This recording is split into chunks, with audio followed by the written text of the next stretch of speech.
थे। गांधी के बारे में 2-4 फैक्ट, 10 फैक्ट, 15 फैक्ट दिमाग में रखना बहुत आसान है, but what's Gandhi actually wanted to say, what's their vision about society and the nations and the world, it is quite difficult. किस तरह का सोसाइटी चाहते थे ये समझना बहुत इंपॉर्टेंट चीज है। लोग वो नहीं समझ के बल्कि उसके 2-4 फैक्ट याद कर लेता है, गांधी जी यहाँ पैदा हुए, यहाँ मरे, इस मीटिंग में शामिल हुआ, ये वो रहा, बट उसके विजन को समझना इज इम्पोर्टेंट थिंग। लोग हिस्ट्री तो पढ़ता है बट उसके विजन को नहीं समझ पाता है। Subhash Chandra Bose, Bhagat Singh, doctor B R Ambedkar, Nehru, ये सब क्या चाहते थे, व्हाट्स द विजन, ये समझना इम्पोर्टेंट है। लोग उसके बारे में फैक्ट रखने के चक्कर में रहता है, तो वो फैक्ट इम्पोर्टेंट नहीं है ना, इम्पोर्टेंट है वो उसका थाउट। उसी तरह Karl Marx, very radical thinker, कि कार्ल मार्क्स को आप ज्योग्राफी ऑप्शनल होगा वहां पढ़िएगा, इकोनॉमी ऑप्शनल होगा वहां पढ़िएगा, फिलोसफी ऑप्शनल होगा, कार्ल मार्क्स हर एक सब्जेक्ट में है। कार्ल मार्क्स का कुछ थिंकिंग है जो सोशियोलॉजी में ही पढ़ते हैं।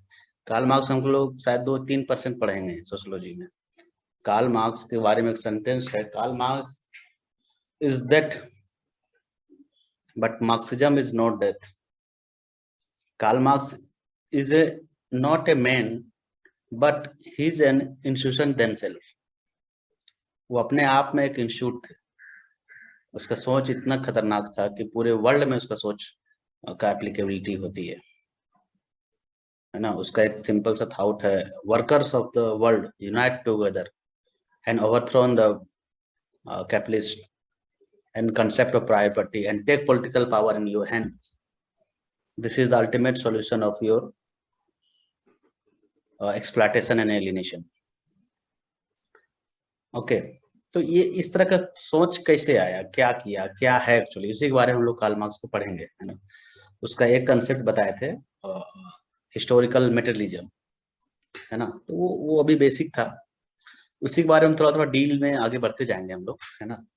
तो एक बार अगर समझ में आ गया, जितना भी सोसाइटी में एक्सप्लॉयटेशन है, एलियनेशन है, द कोएटिक सिस्टम है, the feeling of deprivation, the feeling of relative deprivation, the feeling of anxiety, the depression, what's the cause of this one, क्या रीजन है इसके, the women subordination, the feeling of lower class, क्या वो feel करता है, तो इसका solution क्या है। तो इसी पे बात किया था कार्ल मार्क्स। तो वो क्या है एक्चुअली, कैसे सोचता है रियलिटी, तो उसका सॉल्यूशन कब हो सकता है। कोई भी प्रॉब्लम का सॉल्यूशन कब होगा, जब प्रॉब्लम का रीजन जानेंगे। अकॉर्डिंग टू कार्ल मार्क्स, जितना भी प्रॉब्लम है सोसाइटी में, ultimate problem goes to the concept of private property, है ना। तो क्या है, कैसे इमर्ज हुआ, उसके बारे में हम लोग पिछले क्लास में भी चर्चा किए थे, अभी भी करेंगे, है ना। कैसे सॉल्यूशन होगा इसका, सोसाइटी में जितना भी एक्सप्लॉयटेशन है कैसे दूर किया जाएगा। Recent example low, for example Redmi note 5 pro. हाँ ब्रो बोलो, आपने हाथ उठाया।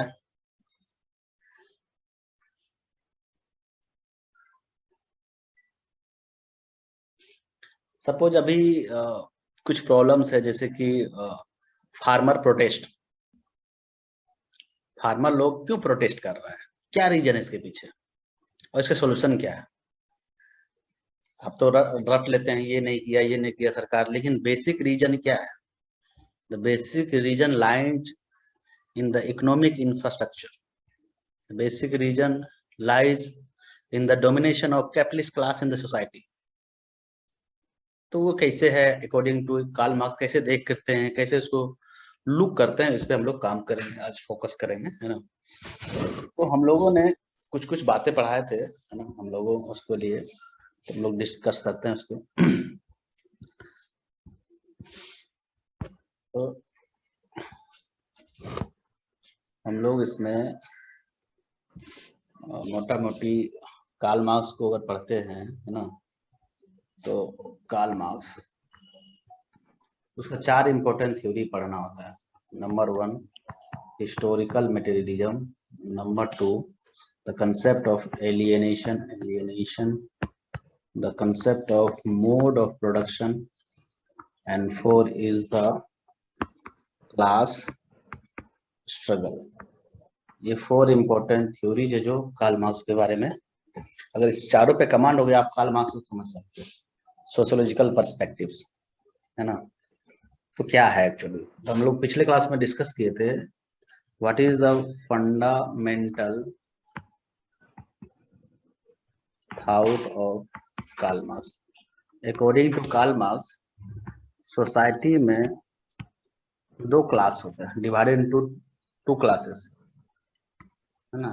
Class 1 who control means of production, call have, and class 2 who have not control, having not ownership on mode of production, is called have nots. Okay, और have हमेशा have not को exploit करता है, इसको प्रॉफिट एट एनी कॉस्ट चाहिए, profit at any cost. Profit चाहे तो कहीं ना कहीं एक्सप्लॉइटेशन करना पड़ेगा, तो हैव नॉट को एक्सप्लॉइट करता है। ऐसा सॉल्यूशन क्या है, रिमूवल ऑफ रिमूवल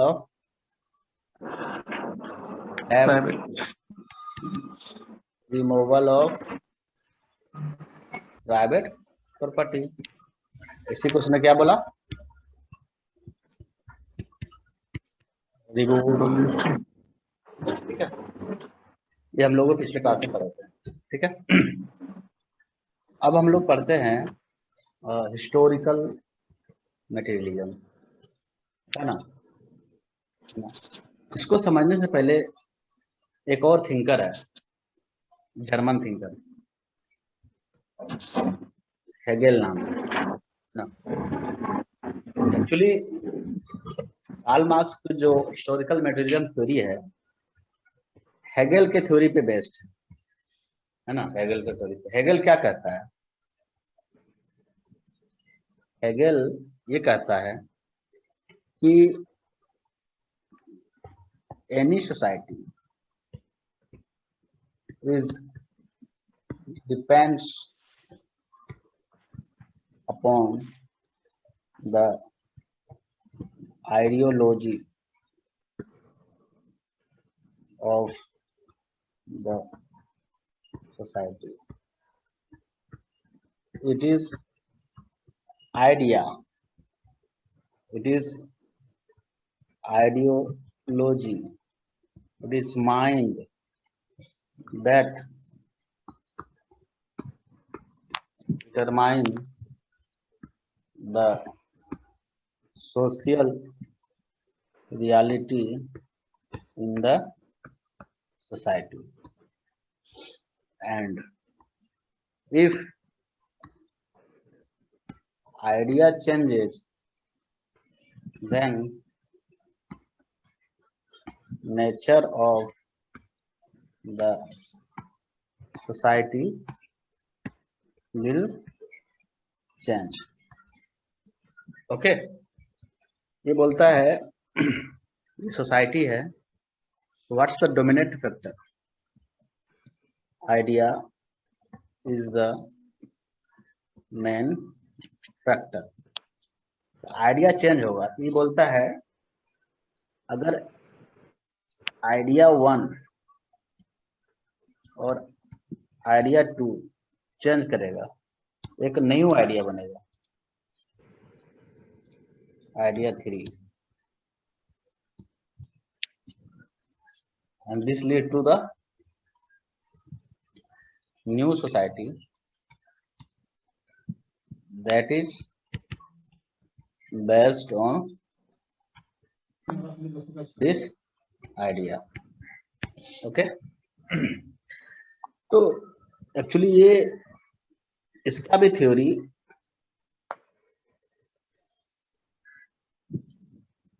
एक कंसेप्ट पे बेसिस है। वो कंसेप्ट क्या है कि thesis combined with antithesis and lead to synthesis। ठीक है, कोई थेसिस है, उसका क्रिटिसिज्म होता है, एंटीथेसिस बनता है। अगर दोनों कॉन्फ्लिक्ट होता है तो एक सिंथेसिस बनता है। ठीक है ना। उसी तरह आइडिया वन इन कंट्रास्ट भी idea 2 led to the third idea। This is the basic regions of Hegel's। This is the basic concept of Hegel's। यहां तक समझ में आया किसी को? किसी को समझ में नहीं आया होगा कहना क्या चाह रहा है। सिंथेसिस क्या है मतलब? सिंथेसिस जब एक आइडिया दूसरे आइडिया से टकराता है तो नया आइडिया बनता है। फॉर एग्जाम्पल, सपोज हम बोलेंगे कि हिंदू अच्छा है, कोई बोलेगा मुस्लिम अच्छा है, लगना ना हिंदू अच्छा है, दोनों मिलकर आएगा ना, बोलेगा नहीं बुद्धिज्म अच्छा है। समझ में आ रहा है हम क्या बोल रहे हैं? This is one idea. दोनों से अलग होगा तीसरा। हाँ, दोनों को कंबाइन करके एक नया आइडिया बनेगा। समझ में आ रहा है? अब सपोज दो दोस्त हैं, एक दोस्त का आइडिया है कि ईस्ट जाना है, एक आइडिया है वेस्ट जाना है। ठीक है ना। दोनों का सिंथेसिस लोग ना ईस्ट जाना ना वेस्ट जाना, हमें साउथ जाना। समझ रहे हैं मेरी बात?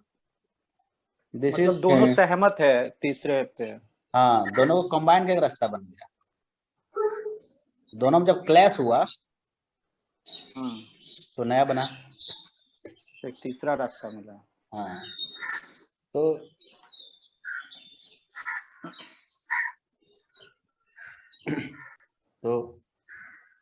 सपोज ये क्या, thesis plus antithesis lead to synthesis. ठीक है। एग्जाम्पल, सपोज ये हिंदुइज्म है प्लस इस्लामिज्म है, led to Buddhism. Exact example नहीं ले रहे हैं, सुपरफिशियल एग्जाम्पल ले रहे हैं। समझ रहे ना? इस तरह के कंसेप्ट जो है ना हेगल्स दिया था कि सपोज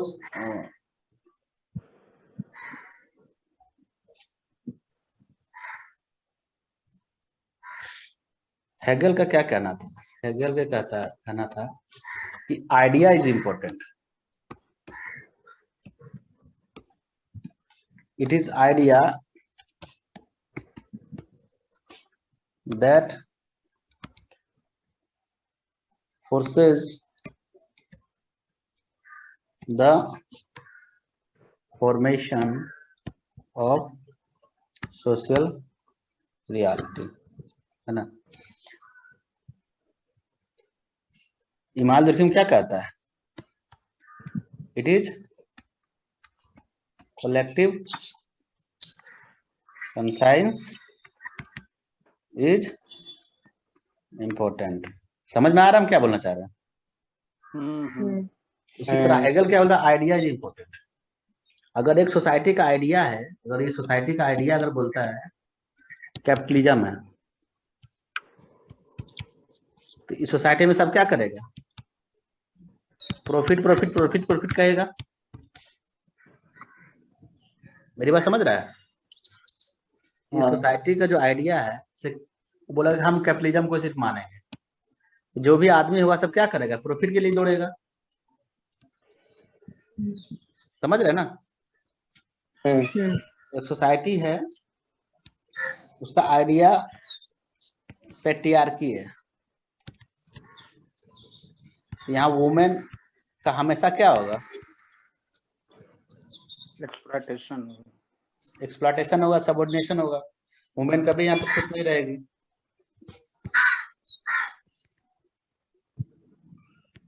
ये क्या बोलता है Hegel? Idea is important, idea of the society, society का फिलोसफी क्या है, समझ, सोसाइटी का माइंडसेट क्या है, हेगल ऐसा बात करता है। तो अब ये क्या बोलता है, जब एक आइडिया दूसरे आइडिया से क्लैश करेगा, एक नया आइडिया बनेगा, सोसाइटी चेंज हो जाएगा। मेरी बात समझ रहे हम क्या बता रहे हैं? हम्म।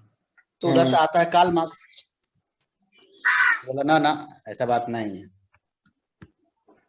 कार्ल मार्क्स है ना, criticised Hegel Hegel Hegel and argued that idea is not important, rather materialistic condition is important.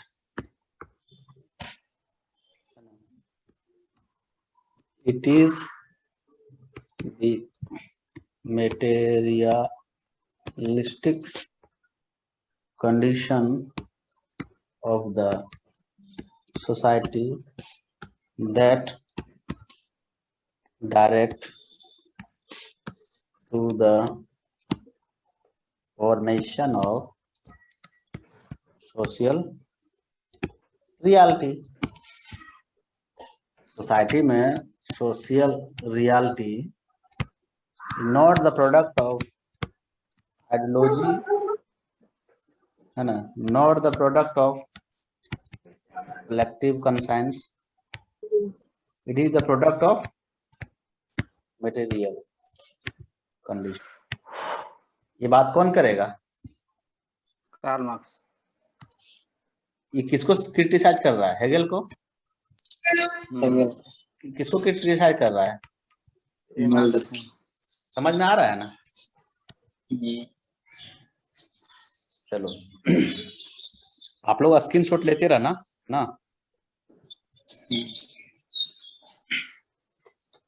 और आगे क्या करता है कार्ल मार्क्स? जो थेसिस था और एंटी थेसिस था, दोनों मिला के क्या हुआ? न्यू आइडिया बना, सिंथेसिस। ये बेसिक प्रमाइस किसका था? हेगल का था। हेगल का जो थ्योरी था ना, उसका नाम था डायलेक्टिकल आइडियालिज्म। डायलेक्टिकल में तो क्या होता है पता है? दो एक दूसरे के साथ लड़ता है, तो इसके अनुसार क्या था? Society is the product of dialectical idealism. Society जो चेंज होगा, जब दो आइडिया कंट्रास्ट करेगा, दो आइडिया जब क्लैश करेगा, एक न्यू आइडिया बनेगा, तब एक न्यू सोसाइटी बनेगा। ये बेसिक प्रीमाइस किसका था? हेगल का। अब लेकिन कार्ल मार्क्स क्या किया? कार्ल मार्क्स क्या किया? इसी को चुराया, क्रिटिसाइज किया कि यस, कि आइडिया इज नॉट इम्पोर्टेंट, है ना, the material thing is important, material thing is important. तो इसने क्या किया, जब इसने क्या किया, कंसेप्ट दिया था डायलेक्टिकल मटेरियलिज्म। जब एक सोसाइटी चेंज होगा, society is the product of dialectical materialism. ठीक है, कि जब एक मटेरियलिस्टिक कंडीशन दूसरे से क्लैश करेगा, तब जाके एक नया बनेगा। For example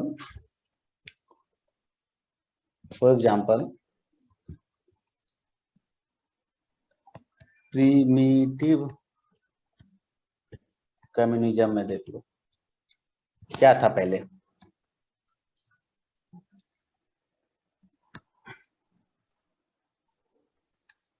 all resources for all, no any private property, no any surplus, यही था ना। तो over the period of time, over the period of, इसी में प्रिमिटिव कम्युनिज्म में क्या हुआ था, कुछ टेक्नोलॉजी का एडवांसन, एग्जांपल आयरन, तो प्रोडक्शन क्या हुआ, बढ़ गया। तो कुछ लोग क्या करता था कि हैंड से प्रोडक्शन करता था, कुछ लोग टेक्नोलॉजी से प्रोडक्शन करता था, ये दोनों क्लैश किया तो मेच्योर्ड टेक्नोलॉजी से प्रोडक्शन करने लगा, ठीक है ना।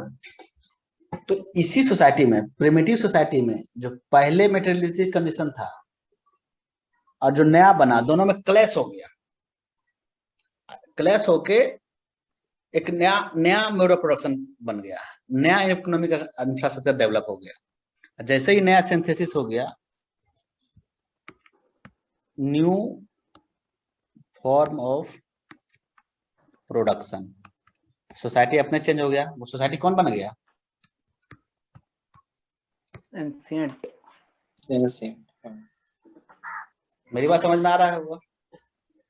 ये कहना क्या चाह रहा है, ये कहना ये चाह रहा है, कहना ये चाह रहा है कि एक सोसाइटी है, ठीक है, तो मेटेरियलिस्टिक कंडीशन फर्स्ट, फिर धीरे धीरे क्या होता है, इसी सोसाइटी में कुछ मेटेरियलिस्टिक कंडीशन 2 डेवलप हो जाता है और दोनों क्लैश हो जाता है, और मेटेरियलिस्टिक कंडीशन 3 इमर्ज होकर आता है।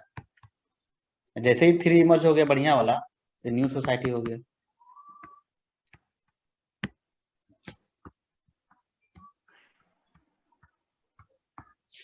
इसीलिए ये जो कंसेप्ट है उसने नाम दिया था डायलेक्टिकल मेटेरियलिज्म। इसको हम लोग हिस्टोरिकल मेटेरियलिज्म भी कहते हैं, ठीक है, ठीक है।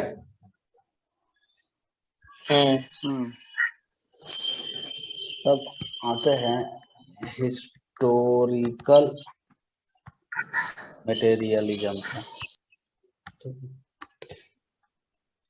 It is the methodological tool developed by Karl Marx to analyze social reality in the society, ठीक है ना। It is based on the dialectical idealism of Hegel, ठीक है ना।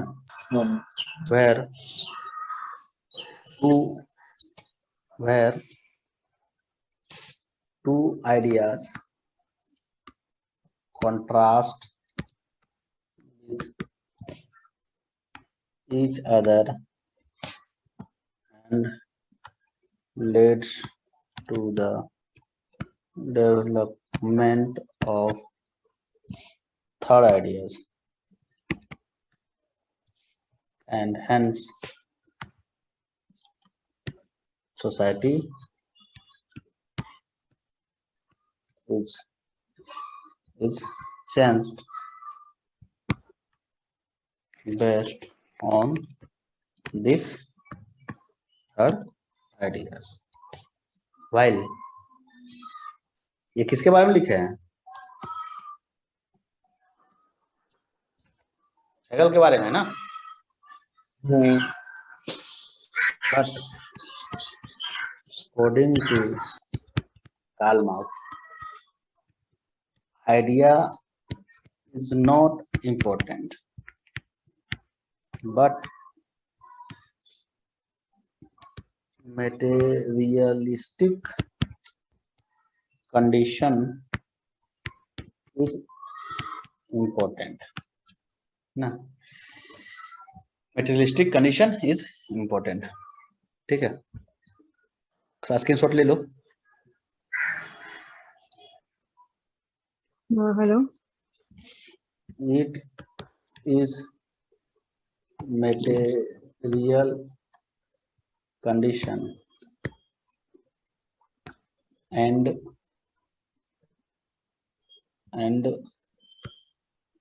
not ideological condition that determines the nature of the society. ठीक है, ये किसको क्रिटिसाइज कर रहा है? हेगल को।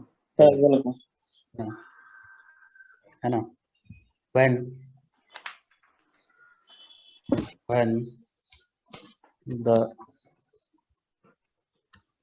contrast in two materialistic condition happens, a new materialistic condition developed and a new society emerged based on this new materialistic condition. समझ में आ रहा है? हेलो, हाँ हम कुछ कर नहीं रहे हैं, कुछ एक्स्ट्रा ऑर्डिनरी काम नहीं कर रहे हैं, ये सब तुम खुद लिखोगे, ठीक है ना? हम इसलिए प्रैक्टिस करवा रहे हैं तो ठीक है. अब ये कैसे हुआ, क्या हुआ, नहीं हुआ, आगे हम लोग एक्सप्लेन करेंगे. यहाँ तक समझ में आया किसी को?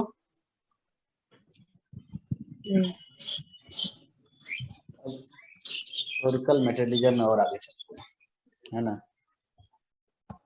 इट इज ए टूल, है ना, टू एनालाइज सोसाइटी.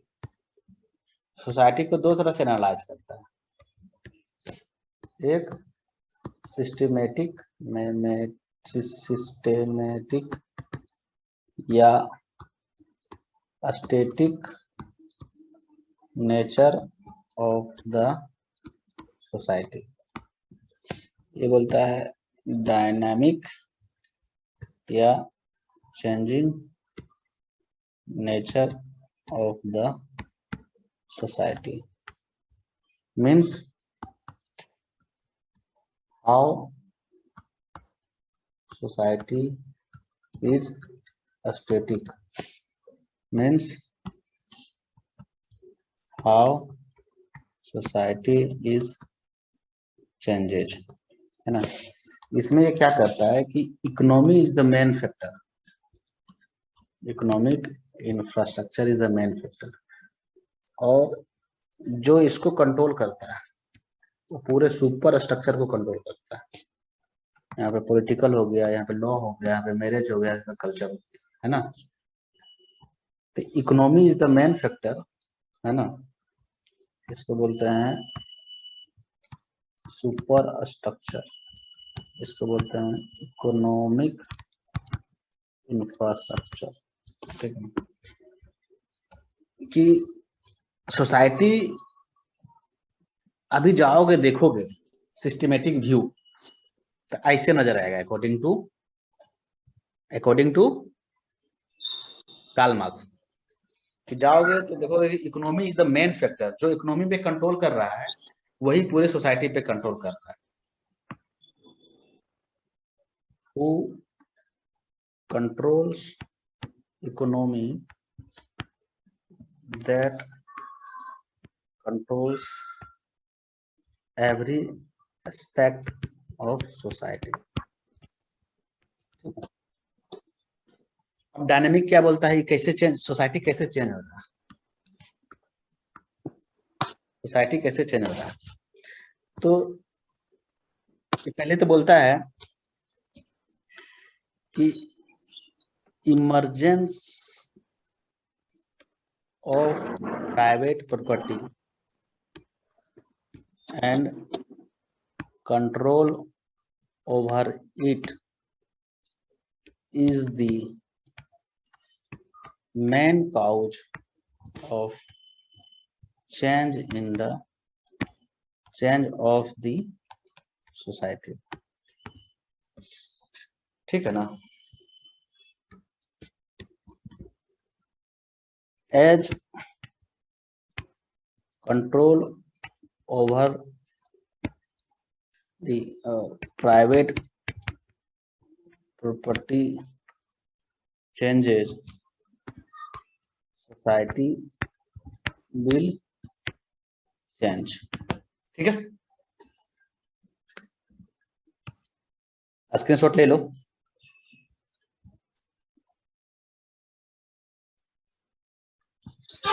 ये क्या कहना चाह रहा है कि सोसाइटी में अगर चेंज हो रहा है तो पहले तो क्या था, प्रिमिटिव सोसाइटी, फिर एंशियंट सोसाइटी, फिर फ्यूडल सोसाइटी, फिर कैपिटलिस्ट सोसाइटी, है ना, ये था। ठीक है, यहाँ पे क्या था, नो एनी प्राइवेट प्रॉपर्टी। अब जैसे ही टेक्नोलॉजी आया, टेक्नोलॉजी क्या है, मटेरियलिस्टिक थिंग है, तो प्राइवेट प्रॉपर्टी आ गया, इसी पे कंट्रोल हो गया। किसका, मास्टर का। इस पे कंट्रोल नहीं रहा, किसका, स्लेव का। तो जैसे ही प्राइवेट प्रॉपर्टी आया, इस पे कंट्रोल हुआ, सोसाइटी कैसे, कहां से कहां बन गया,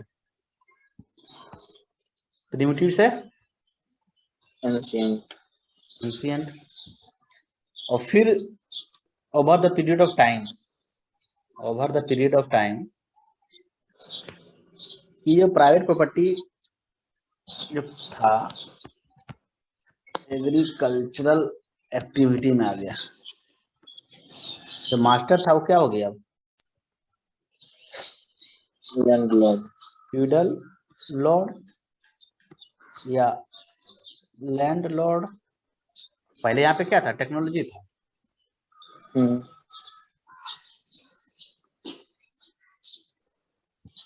जैसे आयरन हो गया,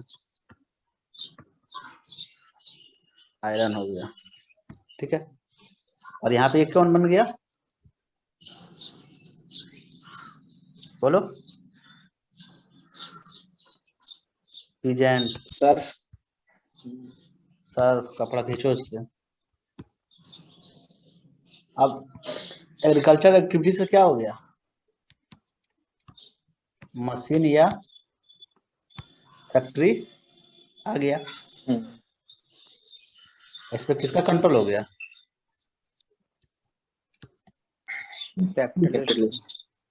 यहाँ पे वर्कर। ठीक है ना। तो नया सोसाइटी बन गया।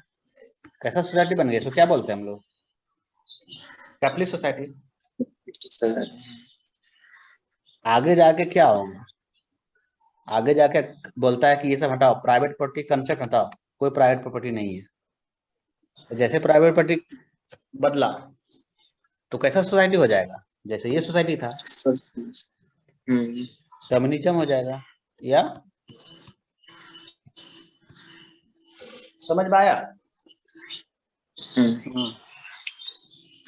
तो ये पूरा पूरा एक कहानी था। अब नाउ बाइंडिंग अप करते हैं कि क्या लिखना है, अगर पूछेगा क्या लिखना है, ठीक है ना। अगर पूछे कि write a note on historical materialism of Karl Marx, या क्वेश्चन पूछे what you mean by historical materialism of Karl Marx, है ना, define historical materialism of Karl Marx, कुछ ही पूछे, इस तरह क्वेश्चन पूछे, है ना। तो इसका सॉल्यूशन क्या तुम लिखोगे, है ना, ये इंपॉर्टेंट तुम लोग के मन में चल रहा है कि बता दिए तो इधर खिचड़ी इधर उधर कुछ कर दिए। हम कुछ किए नहीं है, आप लोग के मन में बहुत सारा चीज पैदा कर दिए हैं। सोचो अब बैठ के एग्जैक्ट कहना क्या चाह रहे हैं। कभी हेगल दे दिए हैं, कभी ये बढ़ रहा है सिस्टमेटिक कर दिए हैं, कभी वो कर दिए हैं, कभी ये कर दिए हैं, कभी सोसाइटी कैसे स्टेटिक है, कभी सोसाइटी कैसे चेंज हो रहा है, कभी क्या हो रहा है। आप लोग के मन में चल रहा होगा, ये चलना अच्छी बात है। तभी तो आप लोग एक फिलोसफी का मतलब क्या होता है,